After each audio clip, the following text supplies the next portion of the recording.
Hey guys, Cody here with Fountain Atelier, and with a new year comes new resolutions. And today we're going to talk about how to create art resolutions for yourself that stick past January.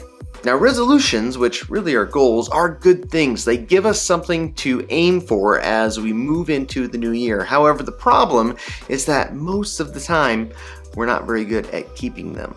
Now, how many of you, myself included, have had those pie in the sky New Year's resolutions saying, this is the year that I'm gonna get in the gym and work out, I'm gonna have a better diet, and before you know it, a couple weeks into January, the bag of Doritos on the shelf starts looking pretty good. Yay! The word SMART is actually an acronym that's often used in the business and education worlds to help you determine whether or not your goal is a good goal. Let's take a look at what each one of those letters means. The S in SMART stands for specific. Most of the time, the number one problem with our goals is that they are way too vague. It is really hard to achieve our goal or resolution if we don't know what we're even shooting for. Trying to keep it specific is really helpful. I'll give you an example. If I just say, wow, I would really love to get good at drawing this year. Okay, what does that mean? Drawing. That term is way too vague. A much better way to say it would be, I would like to learn how to draw dogs this year. You're narrowing the focus so that we can have something that's a little bit more specific to aim for.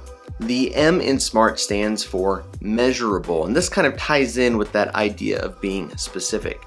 We want to assign a quantity of some sort to our goal, so that way we know if we've actually achieved it. So instead of just saying I want to draw more dogs this year, we might say I want to do 12 dog drawings this year, or I might say I want to do 3 dog drawings this month. This gives us a really finite number that we can determine, did we achieve our goal or not? I mean, it's really black and white. Either you got the number of drawings done that you wanted, or you didn't.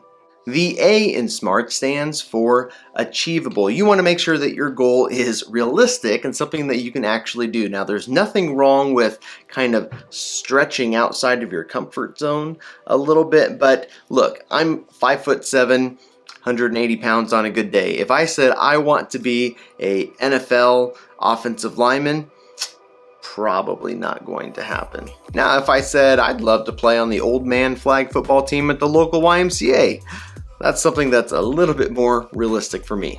The R in SMART stands for relevant. You want your goal to be relevant to whatever your broader mission is, right? So let's say, going back to the drawing example, that I want to do a number of dog drawings, and that's my goal. Well, if my overall goal is to get good at painting flowers, for instance, well, are dog drawings really going to help me achieve my goal of doing paintings of flowers? Probably not. So you want to make sure that your goal is relevant.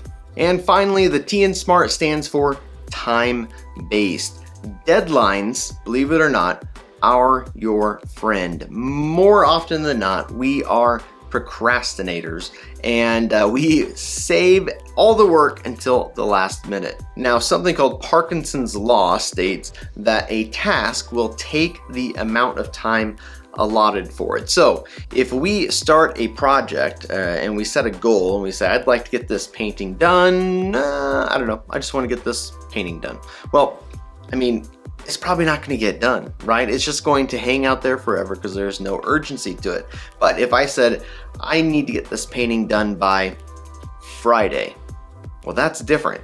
That speeds things up a little bit and we'll get it done quickly. So make sure you're putting a deadline on whatever you do to make sure it gets done. And if you need extra help with that, find someone to help you stay accountable to that deadline. So that's the SMART goal framework. SMART, measurable, achievable, relevant, and time-based. If you can make your resolutions or goals for this year fit that criteria, you will be well on your way to success. My challenge to you, what is your resolution or goal for this year? I want you to write it in the comments below.